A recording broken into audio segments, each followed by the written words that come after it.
આજે આનંદ ઉમંગના રંગથી તન મનને રંગી દેવાનું પર્વ એટલે ધૂળેટી. અમદાવાદના પાર્ટી પ્લોટમાં લોકો ઉજવણી કરશે. હાલ તમામ પાર્ટી પ્લોટ અને ગ્રાઉન્ડમાં ધૂળેટીના પર્વની ઉજવણીની તૈયારીઓને આખરી ઓપ આપવામાં આવી રહ્યું છે. મોટી સંખ્યામાં લોકો ભેગા થઈને ડીજેના તાલે નાચશે. પાર્ટી પ્લોટ અને ક્લબોમાં ધૂળેટીનું ખાસ પ્રકારનું આયોજન કરવામાં આવ્યું છે. તો અમદાવાદમાં પાર્ટી પ્લોટમાં કે જ્યાં ખાસ પ્રકારનું આયોજન, થોડીક જ વારમાં ધૂળેટીના પર્વની ઉજવણી અમદાવાદમાં પણ શરૂ થઈ જશે.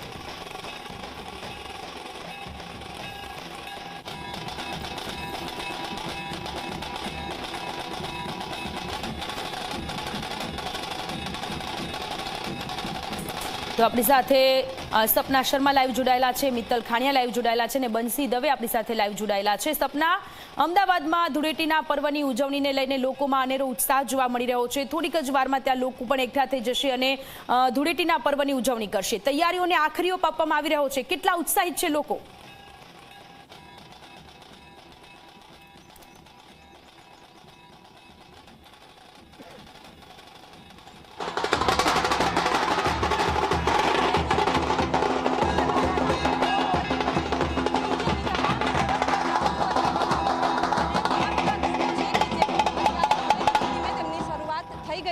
ગ્રાઉન્ડ ઉપર પહોંચી રહ્યા છે.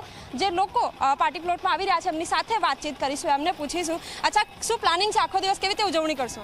અમારે તો સ્ટેજ ઉપર પરફોર્મન્સ જ કરવાનું છે, તો અમે લોકો તો ખૂબ જ એક્સાઇટેડ છીએ. સાઉન્ડ ચેક ને એ બધું ત્યાં ચાલી રહ્યું છે, સો પરફોર્મન્સ કરીને જ અમારે મોજ કરવાની છે. બિલકુલ, તૈયારીઓ ચાલી રહી છે. બીજી તરફ આપ ખેલૈયાઓ છો? ના, હું ડ્રમર છું જે આજે પરફોર્મ કરવાના છે. અમે લોકો બી એટલા જ એક્સાઇટેડ છીએ જેટલા લોકો છે. સો અમે લોકો સ્ટેજ પરથી અમે લોકો બધાને બહુ જ મોજ કરાવવાના છીએ. So we are really very excited for the event. બિલકુલ, કેવી રીતે ધૂળેટીની ઉજવણી કરશો? સો અમારી સ્ટોન કીઝ કરીને અમારું બેન્ડ છે જે અમે લોકો પરફોર્મ કરવાના છે ત્યાં.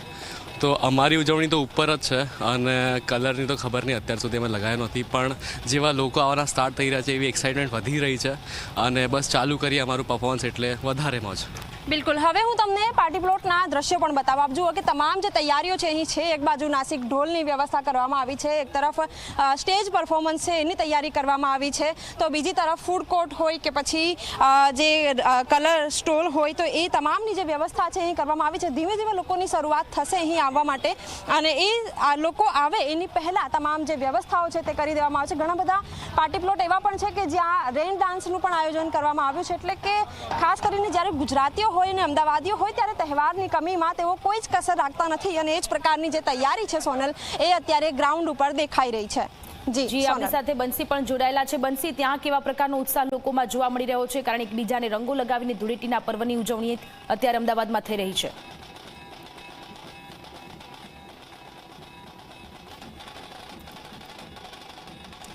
જી સોનલ, જે રીતે તૈયારીઓને આખરી ઓપ આપવામાં આવી રહ્યો છે, કારણ કે 12 યુવક યુવતીઓ જે છે તે રાહ જોઈને બેઠા છે કે ક્યારે ગેટ ખુલે અને ક્યારે તે લોકો અંદર આવે અને ત્યારબાદ કેવી રીતે અહીંયા ઉજવણી કરવામાં આવે. તો આપ જોઈ રહ્યા છો જે રીતે તૈયારીઓ થઈ રહી છે. હું આપને દ્રશ્યો બતાવવા માંગીશ કે સ્ટેજ પણ તૈયાર છે, પૂરું ગ્રાઉન્ડ પણ તૈયાર છે અને એક બાદ એક લોકોને એન્ટ્રી આપવામાં આવી રહી છે.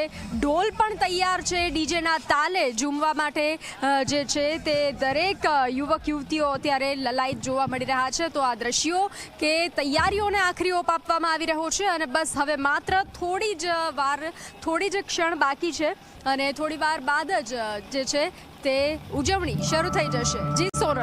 જી બંસી, આપણી સાથે મિત્તલ પણ જોડાયેલા છે. મિત્તલ, આજે ગિલા શિકવા ભૂલીને એકબીજાને રંગ લગાવીને ધૂળેટીના પર્વની સૌ કોઈ લોકો ઉજવણી કરતા હોય છે. ત્યાં કેવા પ્રકારનો માહોલ છે, કેવા પ્રકારની તૈયારીઓ?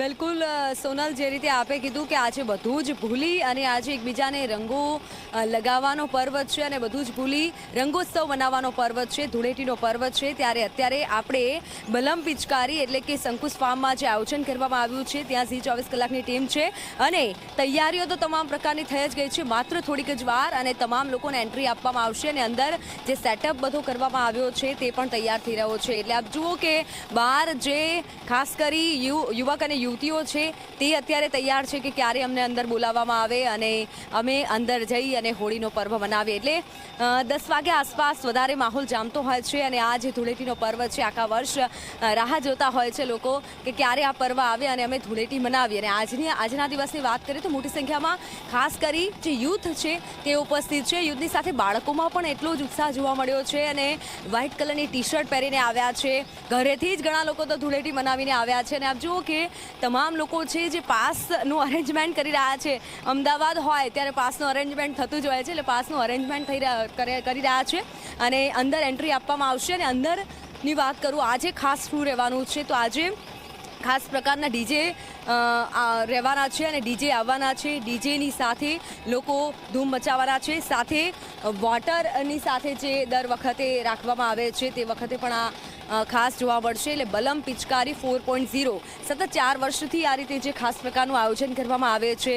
એન્ટ્રી ગેટ ખૂબ સરસ રાખવામાં આવ્યો છે અને બાઉન્સર ખાસ રાખવામાં આવ્યા છે કારણ કે સુરક્ષા પણ એટલી જ જરૂરી છે. એટલે કોઈ પણ જે પણ દીકરીઓ અથવા તો જે યુવતીઓ આવતી હોય છે તે દીકરીઓ માટે સેફટીને ધ્યાનમાં રાખીને બાઉન્સર રાખવામાં આવ્યા છે અને ખાસ પ્રકારનું આજે આયોજન કરવામાં આવ્યું છે. એટલે બોલિવૂડના ગીતો આજે તો વાગવાના છે, ધૂમ મચાવવાની છે. એટલે તમે પણ આવો અને આપણે આ ધૂળેટીની મજા માણીએ. જી, આપ ત્રણેયનો ખૂબ ખૂબ આભાર. આગળ પણ આપની પાસેથી અપડેટ લેતા